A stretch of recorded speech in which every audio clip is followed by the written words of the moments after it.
what's your setup? Can you see me at all, Joe, or am I just seeing you? No, you're just seeing me. I don't know if that's a good thing or bad thing. It's Yeah, probably a good thing on your part. So, yeah, you mentioned obviously after the game, you guys need to kind of discover what's going to work most effectively on offense. Can you do that in practice, or do you just have to play more games to kind of let that work itself out? well, no, I think the games sort of show you that. The games show you, this is this guy's strength, this is this guy's strength. I also think personnel-wise, just who's on the court together. That's an important part of it. Just learning those things, like I said after the game, narrowing some things down, like our guys really have a focus of what our bread and butter is. We can practice that. We can get good at that in practice. And then the other thing is in being reflective of watching the film and really seeing, we just got to be tougher. We got to move harder, but that comes when you narrow things down, then the guys know exactly what we're doing. And then obviously that does leave the harder movement, but it's a combination of those sort of three things, I think. In terms of personnel, do you think an 8-man rotation is going to be the norm, or do you want to be deeper than that, or is that kind of where you think you're going to end up falling? I mean, I think the team always tells the coach that. I know for me, I'm a big believer in, whoever your best players are, you play them. I mean, my personal motto is not, if not putting a guy in just to put a guy in. I mean, that guy who gets put in as the 6th man, 7th man, 8th man, 9th man, there has to be a reason he's going in, and it has to be because of the contributions that he makes, not because one of your best guys, needs a rest. Now, we all know that that is part of the equation, but I think that's the way I approach it. And I know right now, really, we're searching to find that 8th guy, and I'd like to try to see, obviously I want to find a 9th guy, but I think it goes in order. The way I really do it is I'm trying to find 5. And we're still in that process, Brent. You know what I mean? The kid McClintock, just going forward, our best options might be, McClintock and AJ playing together to sort of free AJ up a little bit. We need his scoring. We need him really understanding, besides maybe being our point guard, getting freed up, and McClintock can provide that to him. And then, we might find out that the best role for Amika, for who he is and how he plays, is to give us that, what he has off the bench. I've always been a big believer in sort of knowing what you're getting off the bench. You know what I mean? Knowing that when I go to the bench, hey, I'm putting this guy in and I know what he's going to give me. And I think in this case, that might help Amika too, just to know I know what I'm doing, like relieving some of the pressure on him too, he's a senior. It's not like he's played tons. I don't want Amika going out there thinking, I got to do this. No, I want Amika going out there and when he's playing, really playing to what his strengths are, which, are the things that we need from him. Just be a really good defender, rebound, get the ball inside, and just know that's what he's doing. So we're still figuring those things out. I think we have options. To your point, I know we need to find the right 8th guy and then hopefully the right 9th guy. Now with McClintock, is there some point guard in his history? I mean, I've only seen him play 2 games on my computer, so I'm not well versed in what he's done in the past. No, he's definitely got a point guard mentality. He plays with a really good pace. He's, obviously AJ's way farther along that way, but again, you know this. There's a lot of responsibility being placed on AJ, obviously, and Chris Joyce and Keaton.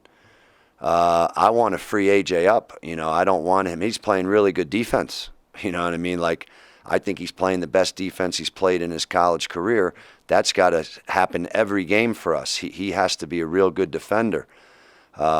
He's always rebounded the ball, AJ. Like I said earlier, we need his scoring, and I got to figure out that way to unlock that. And sometimes the way to do that is sort of, relieve some of the pressure and McClintock, because what your question is, he can do that. and then we get double bang for our buck. We got AJ getting freed up. We got Glenn, providing a little bit of something different for us. And it's all a work in progress, but that's what the games show you. And what we're trying to do is, to your original question, we're trying to unlock that sort of offensive production as we maintain our defensive intensity, which this weekend was really good. We played the way we need to play every game defensively. We made the teams play it the way we wanted to. Slowed them down, didn't let them do what they want. Game 2 showed us, okay, well, we got to make sure that offensively we're getting the most out of what we have. When the Mountain West season starts, if you are still only going 8 deep, does the day off between those games, do you think that allows enough time for legs to get rejuvenated in time for that second game? I think, what is that old saying? Necessity is the mother of invention, or something like that. I think what you find sometimes is, and these guys will learn, is you learn how to play 40 games, and it's necessary 40 minutes. And I'm not saying 40, you know what I mean, like 35, 36, whatever it is. When you're that kind of player, you learn how to do exactly what you just said.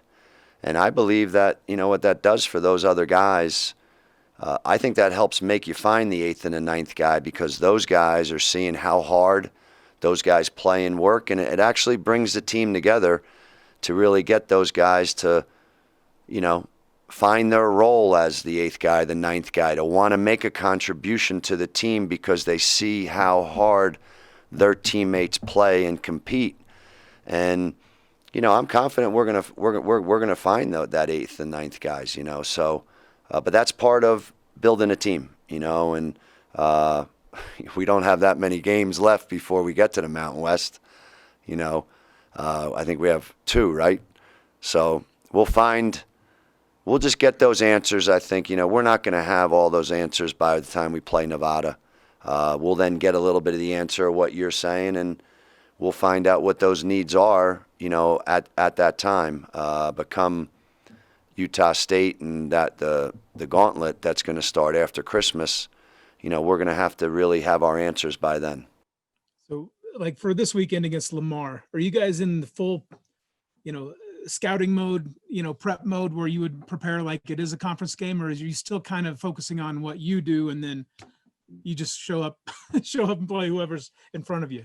Yeah, well, I think when you have, in some respects, I think, unfortunate that the Denver game got postponed, but in some respects, playing the 2 games, having this now become practice time, I think we get to do a little both for this game. We get to concentrate on us, say Tuesday and Wednesday, to yesterday and today. We then get to, change the focus a little bit so that we can really understand how do you zero in on an opponent. And I think that's going to be the approach, this week as we head into Saturday. Okay. And then I talked to Frank Serratori about this too. And obviously I've been talking to the football team for a long time, but in terms of logistics to mitigate the risk with COVID, is there anything that's been done with you guys in terms of, relocating the team, or are there plans to do that after finals or anything like that? Well, I think, somehow we got to make it through finals, because when that occurs, everybody's going to leave the campus, and we're going to sort of have our own little bubble here, you know what I mean? So then I do think as we go through the holiday and we start league play on the back end, and the cadet wing comes back, then I think those things are going to come into focus a little bit more in terms of us, because we are traveling and going away for 4 or 5, 4 days to play a weekend series, and then you are coming back, and the logistics of being part of the wing and immersing in that, I think those things are going to need to be worked out. I think it's a work in progress. I know our administration and the cadet wing are working together on that, and hopefully we're just going to try to do what's in the best interests of of everyone's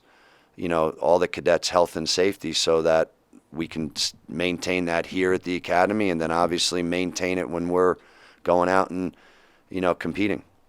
Yeah. And now, will your guys get a break? Will they get to go home between Nevada and whoever? I don't know who it is right after Christmas, but it's Yeah, well, we got Utah Valley here on the 23rd. So, that's right. yeah, so it is all going to come down to whatever the protocols are in terms of returning. You know, if you do go, we play on the 31st.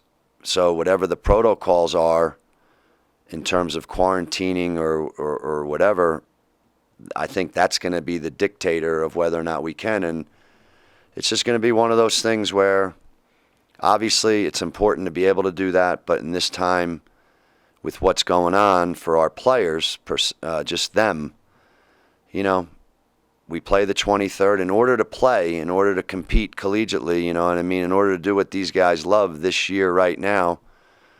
I mean, one of the sacrifices possible could be, you know, they can't go home because of those protocols. I'm not certain right now, but I know these guys love to play. I know they've been giving me everything that they have, and you know, hopefully, you know, however it works out, I just hope that they know we're trying to do whatever in their best interest, and we're just going to have to go with whatever we have to do. I mean, do you worry about the psychological effect, especially on the freshmen who have been here? They haven't had any Well, breaks. yeah, and I'm definitely, with our program, there's going to be ways for us to be able to have certain guys are going to be able to go home, help us get ready for certain games, then go home, come back. Generally speaking, with quarantines or whatever, people are going to have to be back after Christmas. So some will be able to, still trying to get the final word on what the exact protocols are, so we know exactly what we're going to be doing over the holidays. And again, I know it stinks, but I know Chris Joyce, Keaton Van Solen, they're seniors. Amika, they got one last shot at it. Given all the stuff that we've had to go through just to be, I know we got to play this past weekend. I mean, I know that they're so happy to be doing that.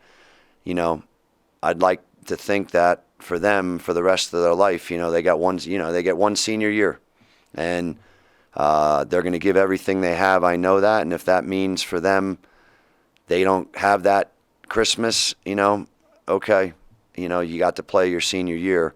To your point, the freshmen, I don't think it's the same. They do need that break. We're going to do the best that we can to make sure that they get it. Okay, so I'm clear there. So some guys will kind of stagger, like as kind of needed. Yep, I think some other teams are doing the same, you know what I mean? Like, because of this guy's circumstances, he can stay and help us until this time. Then he goes home. And to your point, mostly I think the freshmen, because they've been here with basic, they started in June. We have to make sure we figure out a way to do that. We have other guys who are injured. They're going to be able to go and do the same thing. So that's going to be the plan, and it's sort of, we've had to be getting good in a lot of ways of sort of the moving parts of this whole thing all along, whether it's pauses and now this, how are we going to do it? But I've been working on it over the last couple days, and I think I'll make sure all the guys know, going into finals after the game Saturday, we're going to try to have it squared away so they sort of know what the plan is going forward. Got it. And then for your first home game, I mean, will there be any noise piped into Clune or anything like that, or is it just going to be like a practice setting? No, there's going to be as best we can try to make it a game-like atmosphere. Whether that's some type of noise, cheering. But it'll be. We know it won't be anything like. But we've gone through it. We were just somewhere, but there were some fans in Vegas. You know what I mean? They did let certain groups for both teams in. This one, I don't think that'll happen. But again, I didn't really sense. Again, our players, fans, no fans. I think for our players, they were just playing. You know what I mean? So we'll see at Clune. I know for us, I said it to the guys yesterday for the first time. It's a home game, and this home court has to be unbelievably important to us. We got to make sure this becomes a home court advantage, and we get our first crack at it Saturday. So it's very important, and I'm going to keep giving them that message here over the next couple of days. Okay. And in terms of health, everybody come out of the weekend, no, nothing serious? Yep. So far, So far so good. So, I'll talk to our trainer in a little bit here, but I think everybody, for the most part, is healthy. Okay. All right. All I need you. I appreciate it. Yeah, and you got it. Good talking to you.